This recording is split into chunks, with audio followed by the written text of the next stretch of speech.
한번 따라서 합시다. 내가 세상 끝날까지 항상 너희와 함께 있으리라. 인생의 홍해 앞에서 절망 중에 있는 분들이 있다면요, 나를 버리지도 아니하시고 떠나지도 아니하시며 무시하지도 않겠다고 말씀하신 하나님의 약속된 말씀을 붙들고 여러분 다시 시작할 수 있기를 주님의 이름으로 축원합니다. 어떤 절망적인 문제 앞에서 내 속에서 끓어오르는 원망과 불평과 좋지 않은 기억들이 있다면요, 여러분 그만둬야만 합니다. 그 생각이 우리를 살리지는 못해요. 주님의 기대가 무엇인지, 나에게 하셨던 약속이 무엇인지, 그리고 지금까지 나를 선하게 이끌어오신 하나님의 인도하심을 기억하면서 여러분 믿음으로 살아갈 수 있기를 바랍니다. 주님의 음성 앞에 여러분 가만히 한번 귀를 기울여 보세요. 방황하고 당황하고 두려워하는 백성 앞에서 모세가 선포합니다. 너희는 두려워하지 말고 가만히 있어서 여호와께서 오늘날 너희를 위해서 행하신 구원을 보라.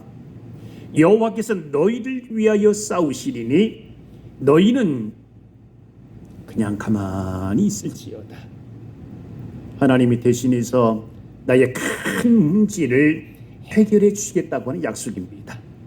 대신해서 싸워주시겠다는 거예요. 주님의 약속을 기억하라고 하는 것입니다. 나를 향한 신실하신 주님을 여러분 한번 다시 돌아보세요. 지금까지 나와 함께 하시고 나를 향한 하나님의 약속을 한 번도 변치 아니하시고 취소될 일도 없고 그대로 지금까지 이어오신 그 약속된 말씀, 여러분 그 약속을 다시 기억할 수 있기를 바랍니다. 거기에 홍해를 통해서 구원하시는 하나님의 구원의 역사가 있는 것입니다. 우리를 위협하던 절망과 고통의 상징인 홍해를 생명의 길, 구원의 길로 인도하시는 하나님의 계획이 있음을 여러분 꼭 기억하며 살아갈 수 있기를 바랍니다. 우리를 집어삼키려고 위협하던 것들이 결국은 구원의 통로가 될 줄로 믿습니다. 홍해를 건넌 그 믿음은요, 절망과 절박한 상황 속에서 주님의 약속을 기억하는 믿음이에요. 두 번째로 홍해를 건넌 그 믿음은요, 하나님의 말씀을 듣고 순종하고 나아가는 믿음입니다. 말씀을 들었으면요, 거기에 따른 행동이 있어야 돼요. 그것이 바로 믿음입니다. 그것이 바로 믿음의 삶이에요.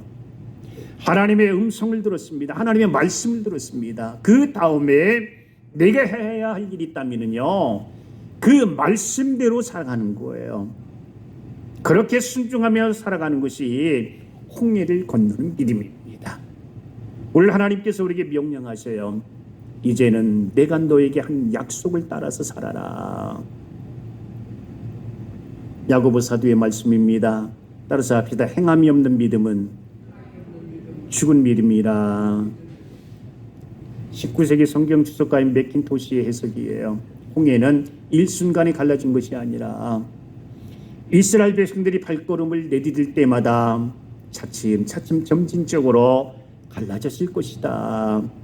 성경을 보게 되면요, 하나님께서 우리를 인도하실 때에 그냥 한꺼번에 모든 길을 다 열어주시고 한꺼번에 모든 문제를 해결해 주신 경우는 거의 없어요. 하나님 날마다 인도하십니다. 어떤 사람이라 할지라도 하나님의 음성을 듣고 인도하는 대로 한 걸음씩 나갈 때마다 그것이 바로 승리의 길이었고 그것이 바로 승리의 삶이었습니다. 누가복음 11장 3절입니다. 일용할 양식을 간구하라.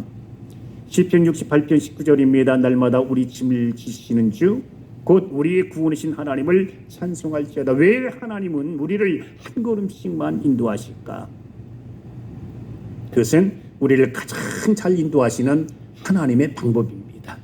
시각장애인을 인도할 때에 우리는요, 저기 앞에 계단이 있고 저기를 돌면 화장실이 있습니다 라고 그렇게 말하지 않아요.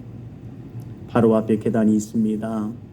바로 앞에 물 웅덩이가 있습니다. 바로 그 앞에 돌